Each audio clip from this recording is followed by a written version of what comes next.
आज आप सुने सत्यनारायण भगवान की एक साथ पाठ कथा। सत्यनारायण भगवान की जय। सत्यनारायण भगवान की जय हो। सत्यनारायण भगवान की जय हो। एक समय की बात है, नैसीरन तीर्थ में सैनिकादि के 88,000 ऋषियों ने इस कलयुग में वेद विद्या रहित मनुष्यों को प्रभु भक्ति किस प्रकार मिल सकती है और उनका उद्धार कैसे होगा। हे मुनि श्रेष्ठ, कोई ऐसा तप बताइए जिससे थोड़ा समय में ही पुण्य मिले और मन बचित फल भी मिल जाए। इस प्रकार की कथा सुनने की हम इच्छा रखते हैं।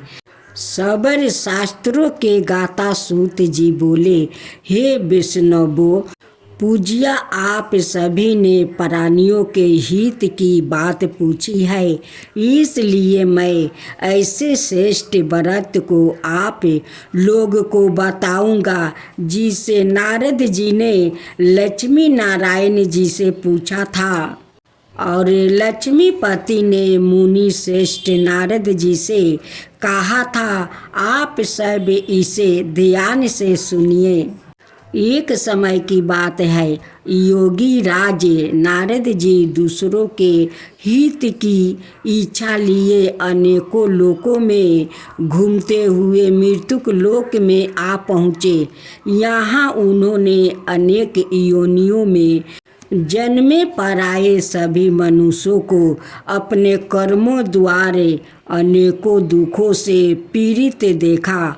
उनका दुख देख नारद जी सोचने लगे कि कैसे यत्न किया जाए जिसके करने से निश्चित रूप से मानव के दुखों का अंत हो जाए।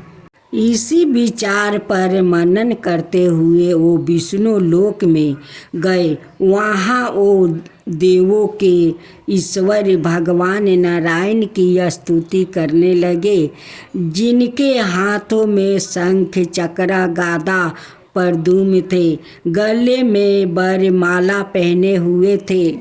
स्तुति करते हुए नारद जी बोले, हे भगवान, आप अत्यंत शक्ति से पसंद है। मन और वाणी भी आपको नहीं पा सकती है। आपका आदि मध्यम और अंत नहीं है। निर्णय स्वारूप दृष्टि के कारण भक्तों के दुख को दूर करने वाले आपको मेरा नमस्कार है। नारद जी की स्तुति सुन विष्णु भगवान बोले, हे मुनि श्रेष्ठ, आपके मन में क्या बात है? आप किस काम के लिए पधारे हैं, उसे निसंकोच कहो। इस पर नारद मुनि बोले कि मृत्यु लोक में अनेक योनियों में जन्मे मनुष्य अपने कर्मों के द्वारे अनेकों दुख से दुखी हो रहे हैं। हे नाथ, आप मुझ पर दया रखते हैं तो बताइए कि वो मनुष्य थोड़े प्रयास से ही अपने दुखों के कैसे छुटकारा पा सकते हैं। श्री हरि बोले, हे नारद, मनुष्यों की भलाई के लिए तुमने बहुत अच्छी बात पूछी है, जिसके करने से मनुष्य मोह से छूट जाता है। वो बात मैं कहता हूँ, उसे सुनो। स्वर्ग लोक मृत्यु लोक दोनों में एक दुर्लभ उत्तम व्रत है जो पुण्य देने वाले है। आज सो प्रेम बस होकर मैं उसे तुमसे कहता हूँ, श्री सत्यनारायण भगवान का व्रत अच्छी तरह विधान पूर्वक करके मनुष्य तुरंत ही यहाँ सुख भोग करे मरने पर मोक्ष पाता है। श्री हरि के वचन सुने नारद जी बोले कि उस व्रत का फल क्या है और उसका विधान क्या है। यह व्रत किसने किया था, इस व्रत को किस दिन करना चाहिए, सभी कुछ विस्तार से बताइए। नारद जी की बात सुनकर श्री हरि बोले, दुख शोक को दूर करने वाला यह व्रत सभी स्थानों पर विजय दिलाने वाला है। मानव को भक्ति भाव श्रद्धा के साथ शाम को श्री सत्यनारायण की पूजा धर्म परायण होकर ब्राह्मणों बंधुओं के साथ करनी चाहिए। भक्ति भाव से ही नववेद केले का फल, घी, दूध और गेहूं का आटा सवाए ले। गेहूं के स्थान पर साठी का आटा, शक्कर और गुड़ लेकर सभी भक्षण योग्य पदार्थों को मिलाकर भगवान का भोग लगाए। ब्राह्मणों सहित बंधु बंधुओं को भी भोजन करवाए। उसके बाद सवाए भोजन करे। भजन कीर्तन के साथ भगवान की भक्ति में लीन हो जाए। इस तरह से सत्यनारायण भगवान का यह व्रत करने पर मनुष्य की सारी इच्छाएं निश्चित रूप से पूरी होती है। इस कली काल अर्थात कलयुग में मृत्यु लोक में मोक्ष का यही एक सरल उपाय बताया गया है। श्री मन नारायण नारायण नारायण, भज मन नारायण नारायण नारायण। श्री सत्यनारायण भगवान की जय। अब सुने दूसरा अध्याय।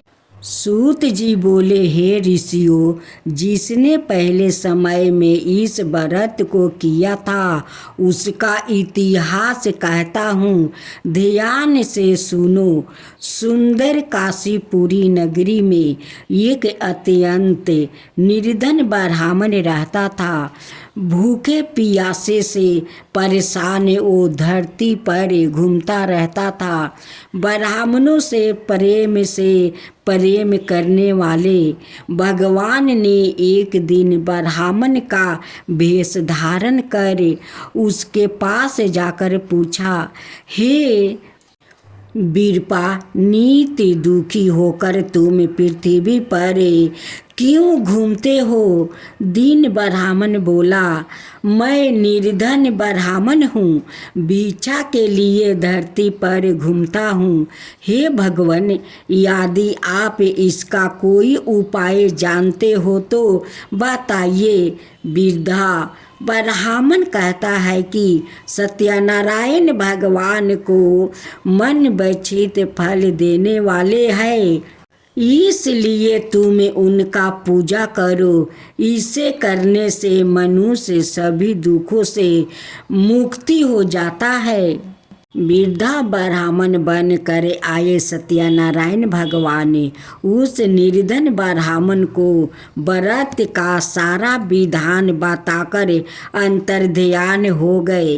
ब्राह्मण मन ही मन सोचने लगा कि जिस व्रत को वृद्धा ब्राह्मण करने को कह गया है, मैं उसे जरूर करूँगा। यह निश्चित करने के बाद उस रात में नींद नहीं आई। वो सवेरे उठकर सत्यनारायण भगवान के व्रत का निश्चित करे भिक्षा के लिए चल गया। उस दिन निर्धन ब्राह्मण को भिक्षा में बहुत धन मिला, जिससे उसने बंधुओं के साथ मिलकर श्री सत्यनारायण भगवान का व्रत संपन्न किया। भगवान सत्यनारायण का व्रत संपन्न करने के बाद वो निर्धन ब्राह्मण सभी दुखों से छूट गया और अनेक प्रकार की संपत्तियों से युक्त हो गया। उसी समय से यह ब्राह्मण हर माहे इस व्रत को करने लगा। इस तरह से सत्यनारायण भगवान के व्रत को जो मनुष्य करेगा वो सभी प्रकार के पापों से छूटकर मोक्ष को प्राप्ति होगा। जो मनुष्य इस व्रत को करेगा वो भी सभी दुखों से मुक्त हो जाएगा। सूत जी बोले कि इस तरह से नारद जी से नारायण जी का कहा हुआ। श्री सत्यनारायण व्रत को मैंने तुमसे कहा है। हे विप्रो, मैं अब और क्या कहूँ। ऋषि बोले, हे मुनिवर, संसार में उस विप्र से सुन कर और किस किस ने इस व्रत को किया है, हम सब इस बात को सुनना चाहते हैं। इसके लिए हमारे मन में श्रद्धा का भाव है।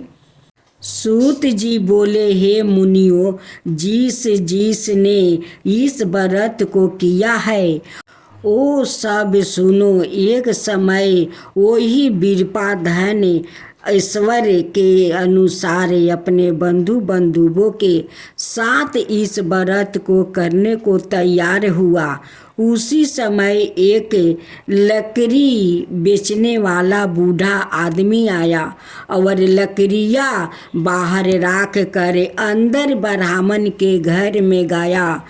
प्यास से दुखी वो लकड़हारा उनको व्रत करते देखा। विप्र को नमस्कार कर पूछने लगा कि आप यह क्या कर रहे हैं और इसे करने से क्या फल मिलेगा, कृपया मुझे भी बताइए। ब्राह्मण ने कहा कि सब मन कामनाओं को पूरा करने वाला यह सत्यनारायण भगवान का व्रत है। इनकी कृपा से ही मेरा घर में धन धनाए आदि की वृद्धि हुई है। विप्र से सत्यनारायण व्रत के बारे में जानकर लकड़हारा बहुत पसंद हुआ। चनामृत लेकर वो प्रसाद खाने के बाद वो अपने घर गया। लकड़हारा ने अपने मन में संकल्प किया कि आज लकड़ी बेचने से जो धन मिलेगा उसी से सत्यनारायण भगवान का उत्तम व्रत करूँगा। मन में इस विचार को ले बूढ़ा आदमी सिर पर लकड़ियाँ रखा उस नगर में बेचने गया जहाँ धनी लोग ज़्यादा रहते हैं। उस नगर में उसे अपनी लकड़ियाँ का दाम पहले से 4 गुना अधिक मिलता है। बूढ़ा प्रसन्नता के साथ दाम लेकर शक्कर, घी, दूध, दही और गेहूं का आटा लेकर आता है। सत्यनारायण भगवान के व्रत की अनाय सामग्रियों लेकर अपने घर गया। वहाँ उसने अपने बंधु बंधुओं को बुलाकर विधि विधान से सत्यनारायण भगवान का पूजन और व्रत किया। इस व्रत के प्रभाव से वो बूढ़ा लकड़हारा धन पुत्रा आदि से युक्त होकर संसार के समस्त दुख भोग अंत काल में वैकुंठ धाम चला गया। श्री मन नारायण नारायण नारायण, भज मन नारायण नारायण। श्री सत्यनारायण भगवान की जय। भक्तजनों, आज आप सुनेंगे एक अनाथ लड़की और माँ तुलसी की कथा। अगर मेरा कथा आप लोग के अच्छा लगे तो मेरे कमेंट बॉक्स में जय माँ तुलसी ज़रूर लिखिए। एक टूटे हुए गौशाला में एक अनाथ लड़की रहती है। वो लड़की का कोई नहीं था। उस लड़की ने किसी के घर में बर्तन मांज देती है तो कोई 2 रोटी दे देते हैं, किसी का घर में जाकर पोछा लगा देती है तो 1 मुट्ठी चावल दे देते हैं। वो लड़की अपनी गुजारा ऐसा ही कर रही थी। उस लड़की ने रोज नदी में स्नान करने जाती है और नदी के किनारे आकर भीजे कपड़ा छोड़कर अपनी सूखे कपड़ा पहनती है। जहाँ वो अपना भींजा कपड़ा छोड़ती है वहाँ से थोड़े दूर पर एक तुलसी का पौधा था। जो तुलसी का पौधा सूख गया था, उसकी भीजे हुए कपड़ा के पानी उस तुलसी के जड़ में समा जाता है।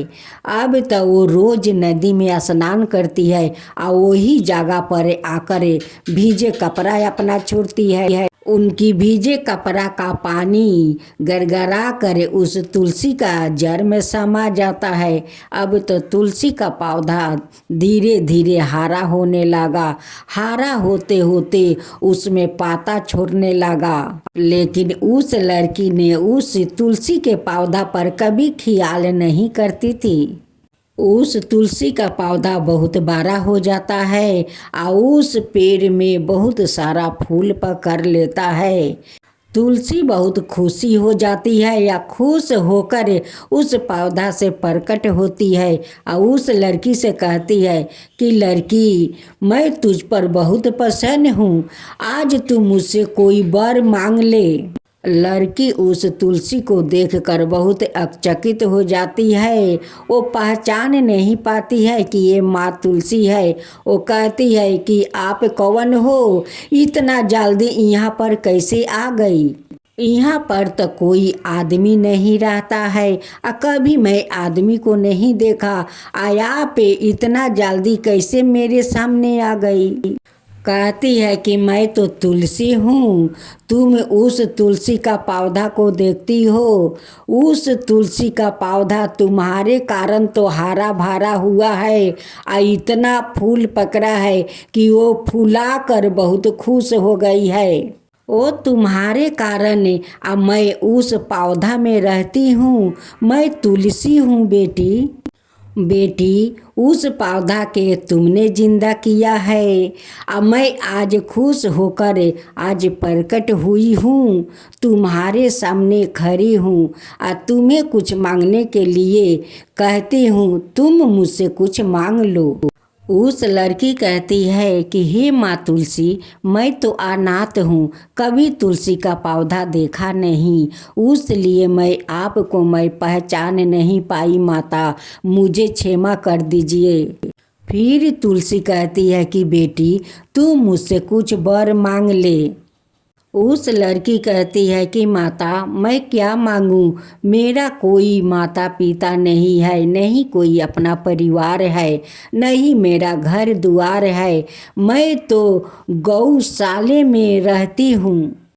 उस लड़की ने कहती है कि माता, अगर आप कुछ देना ही चाहती है तो मुझे ऐसा जीवन साथी दीजिए कि उनके साथ मैं जीवन बिता सकूं और उनके साथ खुशी खुशी से रह सकूं, अपना संसार बसा सकूं। ऐसे ही मुझे वरदान दीजिए माता। फिर लड़की कहती है कि माता, यहाँ पर तो कहीं दूर दूर तकले कोई घर द्वार दिखाई नहीं दे रहा है, तो मेरा जीवन साथी कहाँ मिलेगा? माँ तुलसी कहती है कि बेटी, तू उसके लिए चिंता मत कर, मैं सब कुछ बंदोबस्त कर दूंगी। माँ तुलसी अपना माया शक्ति से उस गौशाला का वो माया जाल नगरी बना देती है। माँ तुलसी उस लड़की को कहती है कि बेटी, तू लाल चुनरी पहन कर उस दरवाजा के सामने बैठ जाना। देखना एक राजकुमार इस नगरी से आएंगे और तुम्हें पसंद करके वो अपना घर ले जाएंगे और ले जाकर वहाँ पर धाम धूम से अपना शादी तुम्हारे साथ करेंगे। उस लड़की माँ तुलसी से वो रो कर कहती है कि माँ, आप मेरे लिए इतना कुछ कर रही है तो आप मेरा माँ बन जाइए और उस राजकुमार के हाथ में अपना हाथ से मेरे हाथ धरा दीजिए माता। कहती है कि माँ, अगर आप मेरे हाथ अपना हाथ से उस लड़के के हाथ में नहीं देगी तो मैं उस लड़का के साथ नहीं जाऊंगी माँ। मैं उसी टूटे हुए गौशाला में मैं अपना गुजारा कर लूँगी, लेकिन उस लड़का के साथ मैं नहीं जाऊंगी। नहीं तो आपका एक दिन के लिए मेरे माँ बन जाइए माता। आप तो सभी को माँ है, तो मेरा माँ आप बन जाइए। अब माँ बनकर उनके हाथ में मेरा हाथ दे दीजिए।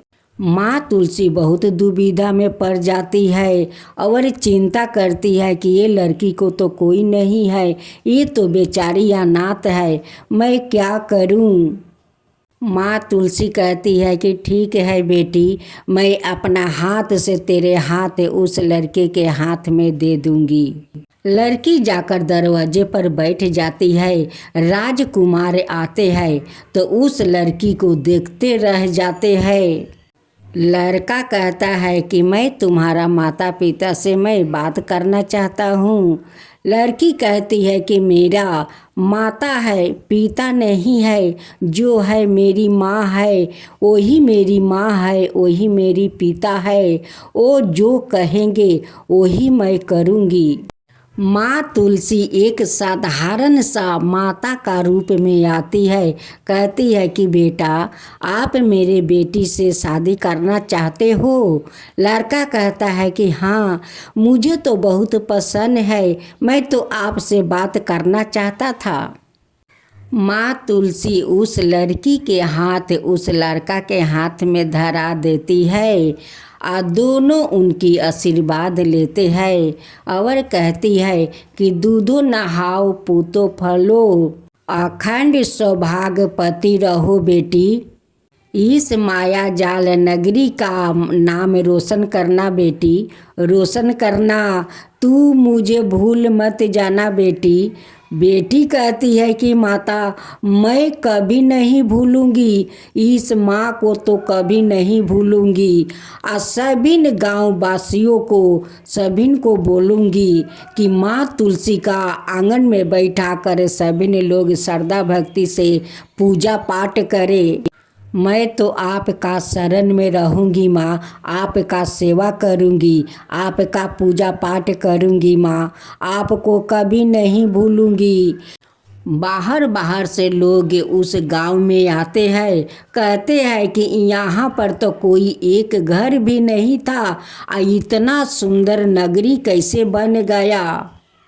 सभी लोग उस राजकुमार से पूछते हैं कि इस गांव का नाम क्या है। राजकुमार कहते हैं कि इस गांव के नाम में माया जाल नगरी है।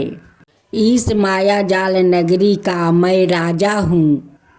हे माँ तुलसी, जैसे आप उस अनाथ लड़की पर कृपा किया, माँ बन कर उस लड़का को हाथ में उसका हाथ धरा दिया, वैसा ही सबका ऊपर कृपा कीजिए। हे माँ तुलसी, सबका ऊपर कृपा कीजिए।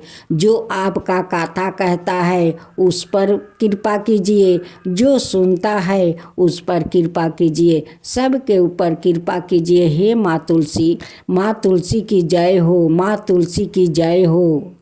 अगर मेरा तुलसी जी का कथा अच्छा लगा हो तो आप इस कमेंट बॉक्स में ज़रूर जय तुलसी माता लिखिए।